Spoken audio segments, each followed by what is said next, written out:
La femme a-t-elle le droit de travailler? La femme doit-elle rester à la cuisine? C'est à ces sujets que nous allons essayer de parler ou discuter avec mon invité qui est rien d'autre que le berger Sanfo Kabundi qui est déjà sur notre plateau.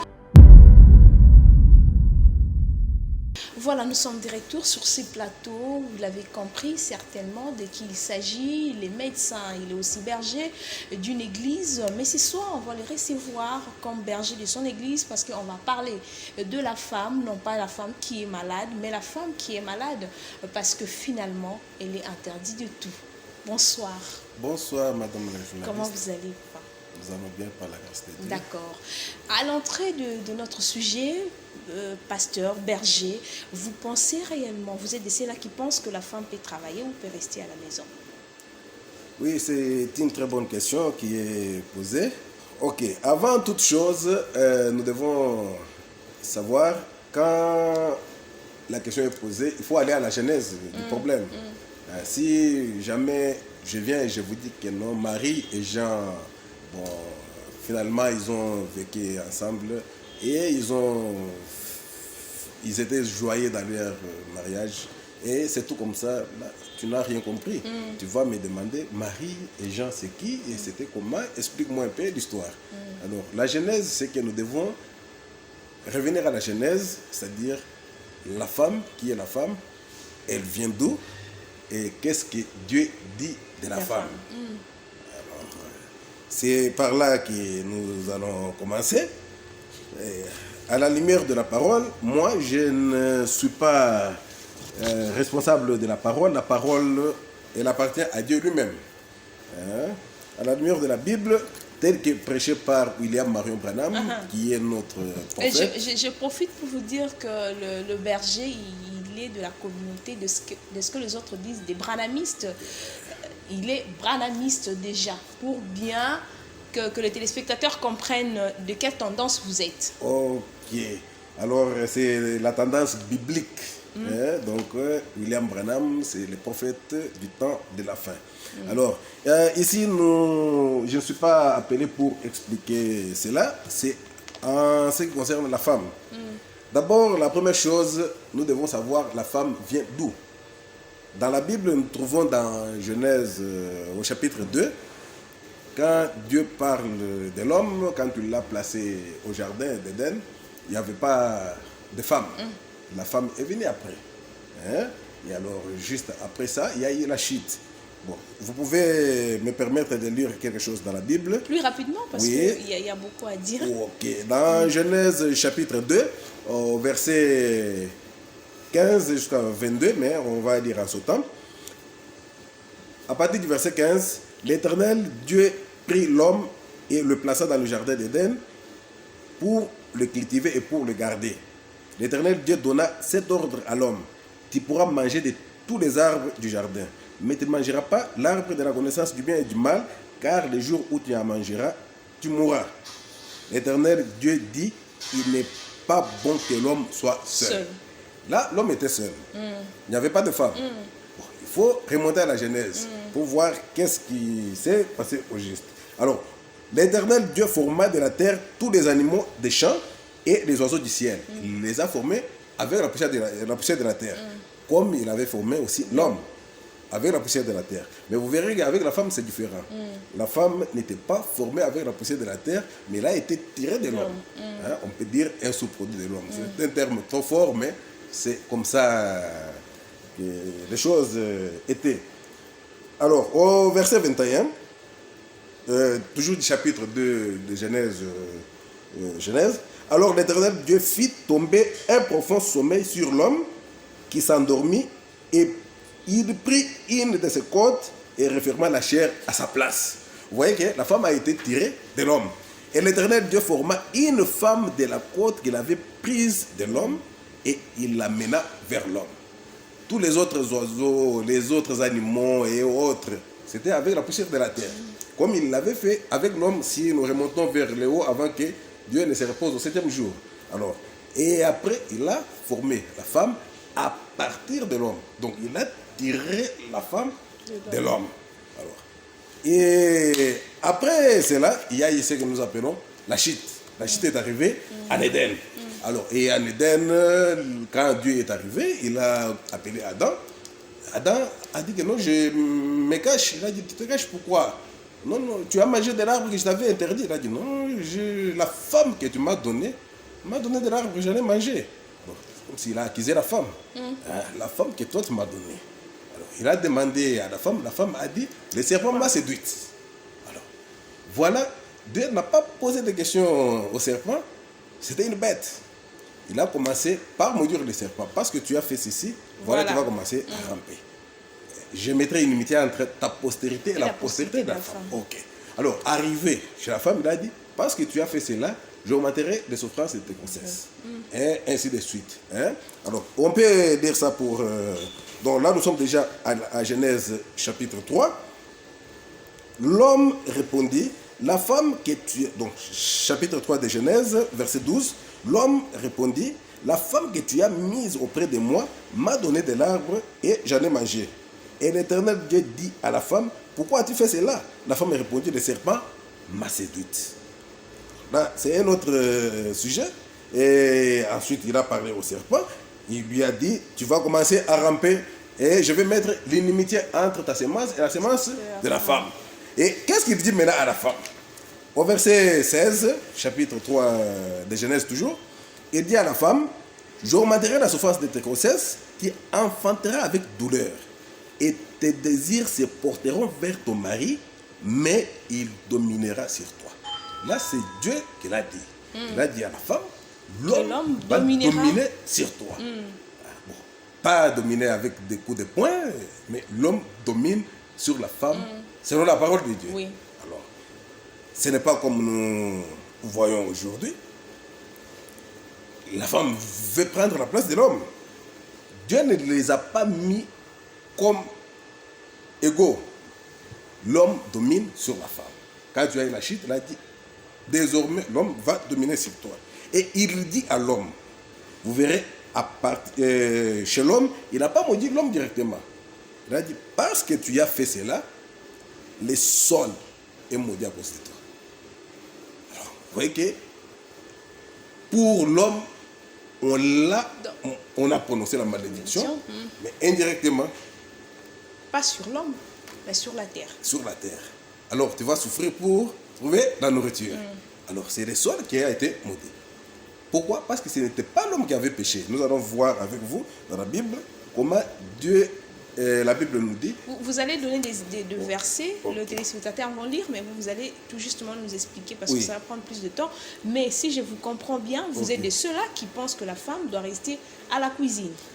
Bon, non seulement ça, il faut que nous comprenions d'abord la parole de Dieu. Qu'est-ce que la parole de Dieu dit avant d'arriver à la cuisine? Parce qu'à la cuisine, c'est là que nous allons chuter. Pour voir est-ce qu'elle doit rester à la cuisine, ou bien elle doit travailler, ou bien, hein, c'est comment? Alors, et qu'est-ce que Dieu dit? Si nous pouvons prendre Timothée, c'est tout le monde qui lit la Bible à l'église, tout le monde va à l'église. Aujourd'hui, nous pouvons voir les femmes prendre la place des hommes. Entre autres. Comment? Prêcher la parole de Dieu. Un autre sujet à part. Oui, à part entière, laquelle nous allons aussi en parler dans d'autres émissions. Dans d'autres émissions. Bon, non, c'est pour tout simplement dire que la femme doit rester à sa place. Il faut aider la femme à rester à sa place. À sa place. À sa place. Ok. Alors, dans 1 Timothée 2, à partir du verset 9, il est écrit ceci. Je veux aussi que les femmes vêtues d'une manière décente, avec pudeur et modestie. Beaucoup de sujets à parler avec les bergers, finalement. Ne sépare ni de tresses, ni d'or, ni de perles, ni d'habits somptueux. Ok. Mais qu'elles se séparent des bonnes œuvres, comme il convient à des femmes qui font profession de servir Dieu. Comment la femme doit servir Dieu, finalement? Ok. Voilà encore d'autres. La femme sert Dieu. En servant son mari, il sert Dieu. La femme, en servant son mari, il sert Dieu. Écoutez ce que la Bible dit. Nous continuons, nous sommes au verset 11. Que la femme écoute l'instruction en silence. On commence maintenant à donner comment la femme doit servir Dieu. Parce que c'est la suite de ce que la Bible dit. La femme doit écouter l'instruction en silence, avec une entière soumission. Une entière soumission. Oui. Pas une soumission partielle, une entière soumission. je ne permets pas à la femme d'enseigner ni de prendre de l'autorité sur l'homme. Ça, c'est la Bible. Alors, s'il y a une femme qui enseigne, c'est une façon de prendre de l'autorité, ou même à la maison, prendre de l'autorité sur l'homme, c'est déjà... Autre sujet. Ça, c'est un et sujet complexe. Elle est en dehors de Ça, c'est un sa sujet position. très complexe, d'ailleurs, Oui. qu'on va Mais elle doit parler demeurer après, dans le c'est la silence. Ok. Car Adam a été formé le premier, Ève ensuite. Ensuite, oui. Et ce n'est pas Adam qui a été séduit, c'est la femme. Tu vois pourquoi, tu vois pourquoi Dieu n'a pas maudit Adam directement. Il a dit, le sol sera maudit à cause de toi. Ok. Et la Bible nous dit ici, ce n'est pas Adam qui a été séduit, c'est la femme qui, séduite, s'est rendue coupable de transgression. Elle sera néanmoins sauvée en devenant mère.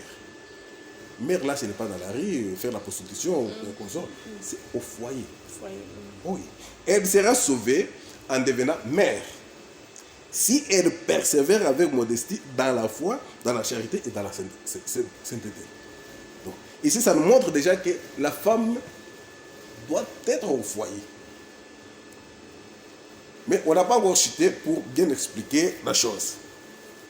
Écoutez ce que la Bible nous dit. Parce que le problème, moi je suis berger, je parle de la femme à la lumière de la Bible. Quand vous appellerez un juriste, lui va prendre la loi, voilà, telle que modifiée, et on modifie chaque fois. Mais avec Dieu, on ne modifie rien. Il est le même hier, aujourd'hui et pour toujours. La Bible est intacte, il n'y a rien à modifier. Mais la loi, je pense qu'aujourd'hui, on va modifier telle qu'elle est complétée jusqu'à ce jour. Et on ne fait que modifier. Là, c'est une autre paire de manches. Alors, la Bible nous dit ici, dans 1 Corinthiens 14, toujours à ce qui concerne le femme, la position de la femme. La femme ne doit pas quitter sa position, la position que Dieu lui a donnée, pour prendre une autre position qui n'est pas la sienne. Parce qu'aujourd'hui, c'est ce que nous trouvons les femmes en train de faire. Donc, deux personnes écoutent la même parole, l'un est sauvé, l'autre est condamné par la même parole. Alors, quand on donne ce que nous donnons comme référence, c'est pour aider ceux qui peuvent être aidés. Écoutez ce que la Bible dit. Parce que la femme doit d'abord reconnaître sa position avant de savoir est-ce que travailler, je vais travailler ou pas. Alors, je peux anticiper pour vous dire, la femme peut travailler sur ordre de son mari. Si le mari refuse, la femme ne doit pas travailler, elle reste à la maison. Alors, si l'homme n'a pas donné son quitus, maman, tu restes à la maison. À moins que l'homme trouve que tu dois travailler, là c'est l'homme. Parce que vous verrez par après, depuis que Adam a dit à Dieu que la femme que tu m'as donnée, c'est elle qui m'a amené à faire ce que j'ai fait. Dès lors, l'homme s'est choisi lui-même sa femme et c'est l'homme qui répond à la place de la femme. L'homme répondra à la place de sa femme, la femme ne répondra pas à la place de l'homme. Ça, la Bible le dit. Bon, voyons ce que la Bible dit, parce que nous devons avoir une idée avant d'avancer. Dans Nombre chapitre 30, à partir du verset 4, qu'est-ce que la Bible nous dit pour que les femmes comprennent? Lorsqu'une femme, dans sa jeunesse et à la maison de son père, fera un vœu à l'Éternel. Le vœu, il le fait à l'Éternel. C'est une bonne chose. Et elle se liera par un engagement fait à qui? À l'Éternel. Et que son père aura connaissance du vœu qu'elle a fait et de l'engagement par lequel elle s'est liée. Si son père garde le silence envers elle, tout vœu qu'elle aura fait sera valable. Et tout engagement par lequel elle sera liée sera valable. Donc là, nous sommes toujours dans la Bible. Il dit, mais si son père la désapprouve, le jour où il en a connaissance, tous ces vœux et tous les engagements par lesquels elle se sera liée n'auront aucune valeur. Et l'Éternel lui pardonnera. Pardonnera à la fille. Parce que le papa a refusé. Il ne punit pas le papa. Bon, parce qu'elle a été désapprouvée de son père. Mais lorsqu'elle sera mariée, nous sommes au verset 7. Nombre 30, verset 7. Lorsqu'elle sera mariée, après avoir fait des vœux, ou s'être liée par une parole échappée de ses lèvres, et que son mari en aura connaissance. S'il garde cela envers elle, les jours où il en a connaissance, ses vœux seront valables. Là, c'est Dieu qui parle. Et les engagements par lesquels elle se sera liée seront valables. Mais si son mari la désapprouve, les jours où il en a connaissance, il annulera le vœu qu'elle a fait, même si ce vœu-là a été fait à l'Éternel. Quand le mari a connaissance de cela et qu'il désapprouve cela, il va annuler. Oh non, je vais aller à la veillée, je vais prier. Non, non, tu restes à la maison, tu ne vas pas prier. Tu restes à la maison et Dieu te pardonne. Alors, il dit ceci, lorsque l'homme aura connaissance et qu'il le désapprouve, il annulera le vœu qu'elle a fait et la parole échappée de ses lèvres par laquelle elle s'est liée. Et l'Éternel lui pardonnera. Le vœu d'une femme veuve ou répudiée, l'engagement quelconque par lequel elle se sera liée, sera valable pour elle. C'est Dieu qui est en train de donner des ordres. Lorsqu'une femme, dans la maison de son mari, fera de vœux ou se liera par un serment et que son mari en aura connaissance, s'il garde silence, écoutez, envers elle et ne la désapprouve pas, tous ces vœux seront valables et tous les engagements par lesquels elle se sera liée seront valables. Bon, là je voulais montrer là où l'homme maintenant sera responsable. Mais si son mari les annule, les jours où il en a connaissance, tout vœu et tout engagement sortis de ses lèvres n'auront aucune valeur. Son mari les a annulés et l'Éternel lui pardonnera. Son mari peut ratifier et son mari peut annuler tout vœu. C'est Dieu qui parle. Donc, la femme est soumise à l'homme, tel que Dieu l'avait dit depuis la Genèse que l'homme dominera sur la femme.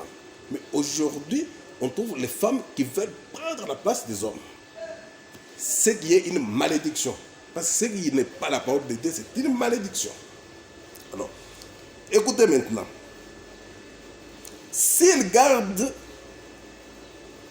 de jour en jour le silence envers elle, le mari est, donc nous sommes déjà au verset 15, verset 15 de Nombre. S'il garde de jour en jour le silence envers elle, il ratifie ainsi tous les vœux ou tous les engagements par lesquels elle s'est liée. Donc le mari ne dit rien, c'est qu'elle a ratifié. Il ratifie parce qu'il a gardé le silence envers elle, les jours où il en a eu connaissance. Mais s'il les annule après avoir gardé silence, les jours où il en a eu connaissance, s'il les annule après, il sera coupable du péché de sa femme. L'homme sera coupable du péché de sa femme parce qu'il a laissé la chose pendant longtemps.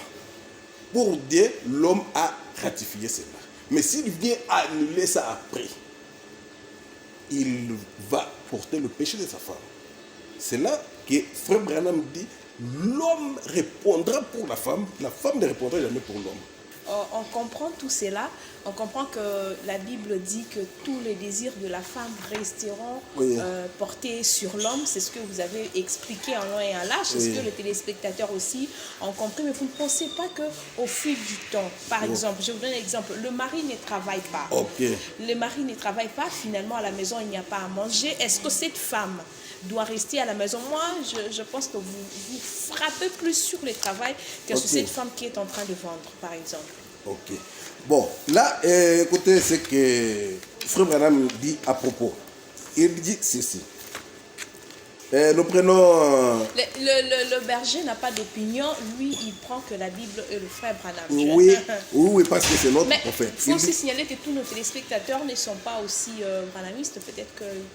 Oui, c'est tout simplement, ils peuvent savoir qu'est-ce que nous croyons. Voilà. Qu'est-ce que la Bible dit à propos d'eux. Ok. Alors, écoutez ce que Frère Branham dit à propos. Il dit ceci.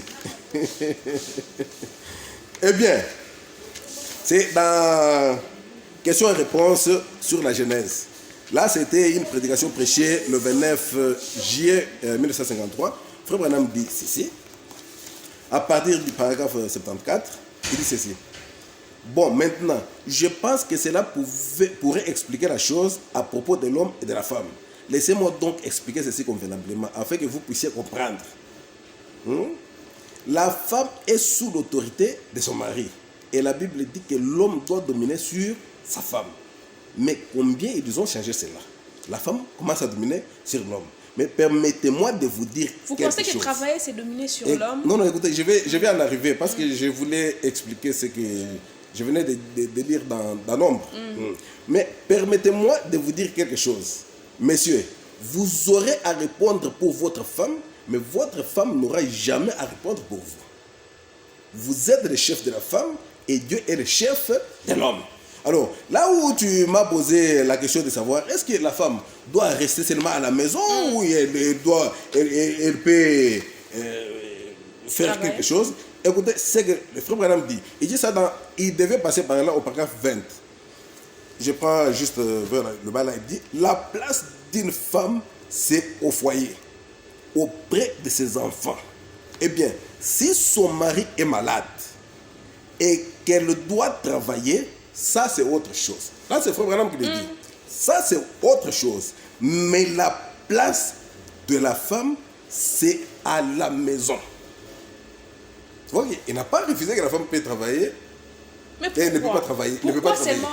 Pourquoi seulement quand le mari est malade et pourquoi pas quand il est malade? Non seulement ça, mais quand le mari n'arrive pas à nouer les deux bouts du mois, il peut autoriser à sa femme de travailler pour qu'il puisse arriver à faire des dépenses quotidiennes ou régler les deux bouts du mois. L'homme peut autoriser à sa femme de travailler. Mais si l'homme dit, ma femme qui ne travaille pas, qui reste à la maison, là, c'est ce que Dieu a dit. Si l'homme annule ce que tu as fait comme veut, un engagement, même tu vas dans une entreprise où on te prend, on t'embauche, et si l'homme apprend, ton propre mari, il peut aller à la société, dire que ma femme ne travaille pas. Ce n'est plus le cas aujourd'hui. Ce n'est plus le cas avec la loi. Alors, parce qu'aujourd'hui, la femme peut prendre la décision de travailler seule. Ah, là, maintenant, tu dis, ce n'est plus le cas avec la loi. Mais Dieu reste le même hier, aujourd'hui et pour toujours. La Bible n'est pas changée depuis ce temps-là. Depuis que Dieu a dit que l'homme dominera sur la femme, il n'est jamais revenu pour dire que bon, maintenant, vous êtes égaux. Là, c'est l'œuvre du malin. L'œuvre du diable. L'œuvre du diable. Donc, vous ne croyez pas que la femme peut s'épanouir en travaillant? Par exemple, vous avez de l'argent, vous pouvez vous trouver des bonnes à la maison qui peuvent bien s'occuper des enfants, mais la femme doit aussi aller travailler dans un domaine qu'elle trouve qu'elle peut apporter un plus. Bon, est-ce que vous pensez l'homme dire à sa femme, c'est moi qui suis le chef, je prends soin de toi en toutes choses? Et c'est ce que la Bible C'est pas a de dit. l'esclavagisme, ça? Non, ce n'est pas de l'esclavagisme. Là, c'est ce que Dieu a dit. Ou soit on croit en Dieu, ou bien on entre sur un autre terrain, donc de la loi, les juristes, parce que c'est toujours tel que modifié et complété à ce jour. Tel que modifié et complété. Peut-être qu'un jour, on va apprendre que non, l'Assemblée nationale ici chez nous, parce qu'ailleurs c'est déjà fait, ils ont adopté le mariage gay. Bon. Ça, Dieu n'a jamais accepté ça. C'est pour ça qu'il avait brûlé Sodome et Gomorrhe. Hein? Ce n'est pas aujourd'hui pour dire que voilà, il y a déjà un développement. Alors, il y a aussi des pasteurs et des maires de villes, de certaines villes. Ici, chez nous, je ne sais pas, c'est pas encore acté. Vous êtes chrétien, oui, croyant du message de Frère Branham. Oui. On vous accuse d'être extrémiste avec le femme, c'est-à-dire que la femme doit chez les branhamistes, mais oui, jamais l'homme. Non, ça c'est ce que Dieu a dit. Nous avons lu avec toi ici, Dieu dire que si la femme prend un engagement, et que son mari vient, il annule. Bien sûr, mais avec les branhamistes, c'est au top, c'est-à-dire que... Non, bon, maintenant, qu'est-ce que tu peux donner comme explication à ce que je dis? Tu prends un engagement et le mari vient, il annule. Est-ce qu'il a obtempéré à ce que Dieu a dit ou bien il est allé à l'encontre de ce que Dieu a dit? Alors, prenons un exemple simple pour que vous voyez ce que Dieu veut de la femme. La femme doit garder sa place. Je prends un exemple simple, prenons Nombre chapitre 12. Non, parlons d'abord de l'aide semblable. Ça, c'est très important pour les téléspectateurs. Oui, c'est l'aide semblable. L'aide semblable de son mari. Oui. Seulement où? À la cuisine? l'aide semblable dans le travail. Je peux vous aider dans le travail. Ok. Je peux aussi... Est-ce que je vous ai dit que l'homme peut permettre à sa femme de travailler? Je vous l'ai dit ici. Donc tout dépend de l'homme. Tout dépend de l'homme. En 21e siècle, je crois que c'est ça. Mais la Bible n'est pas encore... on n'a pas encore changé la Bible. C'est toujours l'homme dominera sur la femme. Dieu n'a pas actualisé sa Bible. Il est le même hier, aujourd'hui et pour toujours. Hébreux 13, 8. Mais apparemment, de la même façon que la technologie est en train d'avancer, de la même façon que l'explication de la Bible, parce qu'il y a de cela, il y a aussi des tendances qui pensent que réellement la femme doit travailler, la femme doit prêcher, la femme doit... Mais ils ont aussi la même Bible. Bon, écoutez, on va lire avec toi, que tu vois un peu ce qui s'est passé. Il y a deux personnes qui ont commis la même faute, l'homme et la femme, un homme et une femme, mais Dieu punit la femme. On va dire ça dans la Bible pour que vous voyez qu'est-ce que Dieu veut de la femme. Ce n'est pas qu'elle doit être esclave. Oui. Ça donne tendance à ça. Non. Écoutez ce qui se passe ici. Alors, c'est que Dieu est. Nombre chapitre 12, à partir du premier verset, ça c'est l'histoire de Myriam et Aaron, le grand frère et la grande Je peux sœur. juste expliquer pour le temps. Parce que... Ok. Ils avaient tout simplement critiqué Moïse à cause de sa femme éthiopienne. La Bible dit que Dieu l'a entendu. Et il a convoqué, il a dit à Moïse, convoque-moi Aaron et Marie ou Myriam. Ils sont allés à la tente d'assignation. La Bible dit que Dieu est descendu dans une épaisse nuée. Il leur a parlé pour leur dire, si parmi vous il y a un prophète ou quelqu'un qui est spirituel, moi je vais lui parler par des songes et par des visions. Ce n'est pas le cas avec Moïse, mon serviteur. Pourquoi vous avez parlé contre Moïse? Parce que lui voit la représentation de l'Éternel. Et la Bible dit que la colère de Dieu s'enflamma contre eux. La nuit est partie et Myriam a été frappée de la lèpre. Mais pas Aaron. Lisez la Bible, Aaron. Pourquoi? Oui, mais alors c'est que Dieu est Parce injuste. que la femme. Parce Oui. que tout simplement c'est la femme. Mais c'est ce que nous constatons ici. La femme doit rester à sa place. Elle ne doit pas s'ingérer dans ce qui est de l'homme. Parce que quand vous dites la femme doit être à la cuisine, elle doit travailler à la place de l'homme, et ainsi de suite. Bon. Si l'homme refuse pour sa propre femme, c'est autre chose. Dieu justifie la femme parce que son mari a refusé. Et si le mari refuse après l'avoir laissé, la Bible dit l'homme portera le péché de sa femme. Pasteur, vous, en tant qu'homme, aujourd'hui, vous permettez à votre femme de travailler ou pas? Oui, si les conditions font que je puisse la laisser travailler, je la laisse travailler. Ça dépend de moi, l'homme. Si je lui dis stop, reste à la maison, elle reste à la maison. Parce que tout ce qu'elle aura besoin, elle va voir ça. Alors, il y a une citation que je voulais quand même lire pour que tu comprennes. Nous sommes presque à la fin de l'émission. Ok. Nous sommes vraiment presque à la fin. C'est un sujet où on va y revenir, bien sûr. On va aussi en parler. Il y a beaucoup de sujets liés à la femme et à la parole de Dieu. Je pense que de femmes chrétiennes sont en train de vous comprendre. Je ne sais pas, peut-être que d'autres aujourd'hui ont de l'éclaircissement. Peut-être que d'autres aujourd'hui se disent, mais tiens, qu'est-ce que cette Bible, elle est injuste. Et je pense que les autres aussi sont en train de vous critiquer de part et d'autre. Mais je crois que vous devez quand même donner l'idée générale aujourd'hui les femmes qui sont en train de vous suivre. Qu'est-ce que les femmes peuvent retenir aujourd'hui? Elles doivent travailler librement ou elles doivent que dépendre de leur mari? Elles doivent demander l'autorisation à leur mari. Avant Je ne sais pas, une question me traverse l'esprit. Si par exemple la femme, alors qu'elle était fiancée, elle était déjà en train de travailler, et quand elle se marie, elle fait quoi? Elle dit à son mari, je peux continuer ou je peux abandonner? Oui, elle demande à son mari, et c'est à son mari de lui dire quoi faire. Si son mari la laisse travailler, c'est en ordre. Si son mari dit tu vas t'occuper du foyer, c'est en ordre. Merci beaucoup. Nous sommes arrivés pratiquement à la fin de l'émission Valeurs d'une femme. C'est un sujet qui est vraiment grand et qu'on va continuer à en parler. Pasteur, nous avons notre rubrique 4 vérités. C'est vrai que vous avez parlé de la femme, c'est vrai que vous avez expliqué ce que la parole de Dieu dit. Vous êtes resté scripturel, vous êtes resté dans les Écritures. Et on vous l'accorde parce que vous êtes pasteur, vous ne pouvez que lire la Bible et rester dans la Bible. Ceux qui sont chrétiens, prenez votre part. Ceux qui pensent que le pasteur n'a pas bien expliqué les Écritures, notre plateau est là. Venez et vous aurez votre droit de réponse avec les mêmes Écritures, mais que vous pouvez expliquer de votre manière et de votre façon de comprendre. Bon. Pasteur, vous allez nous donner 4 vérités.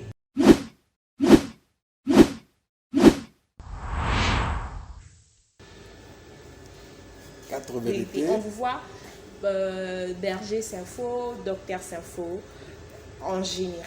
Mais il y a quelques vérités de vous que les publics ne connaissent pas. C'est notre moment de détente de l'émission. Oui. L'une des vérités, c'est que moi, je crée au message de Frère Branham, trop jeune, et j'ai été chassé de la maison par mon propre père. Bon, c'est difficile, mais c'est un témoignage. Il faut que les gens le sachent. Par mon propre père, parce que je crée au message. Et j'étais le seul à croire au message de Frère Branham dans notre maison. À l'époque là, j'étais encore trop jeune. Deuxième vérité. La deuxième vérité, c'est que les gens ne connaissent pas, c'est que Dieu nous a envoyé un prophète en ce temps de la fin. Pour ceux qui ne connaissent pas, Dieu nous a envoyé un prophète en ce temps de la fin. De vous, on parle de vérité de oui, vous. Ok.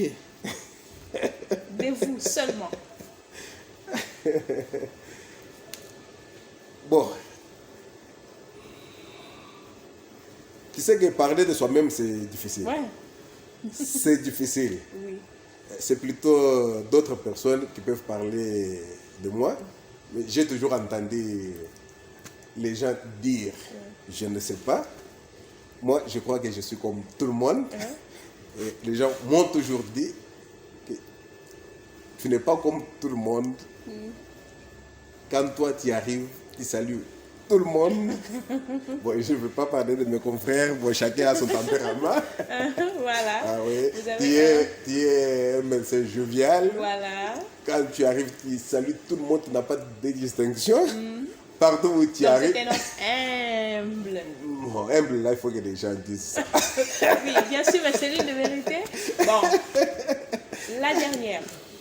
Bon, la dernière vérité, c'est que Dieu m'a appelé au ministère. Et il y a longtemps, je ne voulais pas. Je ne voulais pas.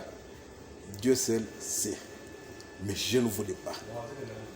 Parce qu'à un certain moment, bon, tout n'est pas vraiment à dire, mais je ne voulais pas. C'est en dernière minute qu'il me dit que tu dois le faire. Tu dois le faire. Et les gens ne comprennent pas comment j'entre directement dans le ministère. Voilà, c'était les 4 vérités que le berger nous a données. Sûrement que vous étiez très très nombreux à suivre cette émission ce soir ou ce matin. Ça dépend de l'heure à laquelle vous allez nous suivre sur votre chaîne. C'est un sujet très grand. La femme doit-elle travailler ou pas? Le pasteur, le berger a montré bibliquement clairement que le désir de la femme doit se tourner vers l'homme. La femme, avant de faire quoi que ce soit, doit passer par l'homme. Si elle est mariée, si elle est veuve ou elle n'est pas mariée, elle peut prendre ses décisions toute seule. Ça ne dépend que d'elle. Elle peut travailler comme elle veut. Mais tant que tu es marié, tout va dépendre de l'homme. Vous avez un avis contraire à ce que le médecin, il est médecin, excusez-moi, avec ce que le pasteur vient de dire, la porte est grandement ouverte de valeur d'une femme. Venez. Oui, bien sûr, je peux l'appeler aussi docteur parce qu'il vient de décortiquer la parole de Dieu. Il est aussi docteur parce qu'il a enseigné ce qu'était la parole maintenant. Venez, la porte elle est grandement ouverte, vous allez venir donner votre droit de réponse. Vous êtes une femme, vous êtes lésée par rapport à ce qu'elle a dit, vous êtes pasteur, vous êtes homme, vous voulez donner un autre avis, enfin d'éclairer les enfants de Dieu. Voilà d'ailleurs même le but de cette émission. Elle est là pour éclairer les femmes qui sont là, qui ne savent pas quoi faire par rapport à ce que la Bible dit, par rapport à ses convictions, par rapport à ses rêves, par rapport à ce qu'elle doit faire. Aujourd'hui, peut-être que d'autres femmes sont limitées par rapport à ce que le pasteur vient de dire, mais vous aussi, en tant que pasteur, vous pouvez aussi venir et éclaircir cette même femme qui va te dire, ok, c'est bon, il faut se porter sur l'homme, mais je peux aussi faire ça. Voilà, nous sommes arrivés à la fin de cette émission. J'ai toujours dit, nous sommes là pour promouvoir la femme, pour parler de la femme. Jeune fille, tu as des rêves, mets ça en application. Ne reste pas là à croiser les bras, à demander tout le temps. Tu as des atouts, tu as de la valeur. Réfléchis plus au plus profond de toi. Tu verras que tu as beaucoup de choses à donner à la société et cela va te valoriser. C'est ça le but de valeur d'une femme. Vous avez des activités liées à la femme. Nous sommes là appelés à ces numéros. Il y a 2 numéros. Il y a le numéro du pasteur. Vous pouvez l'appeler directement. Il y a aussi le numéro de valeur d'une femme. Vous pouvez aussi nous joindre. Nous sommes disponibles. Nous sommes arrivés à la fin. Et merci beaucoup à Léon qui était derrière la caméra. Et on se retrouve la semaine prochaine. Au revoir.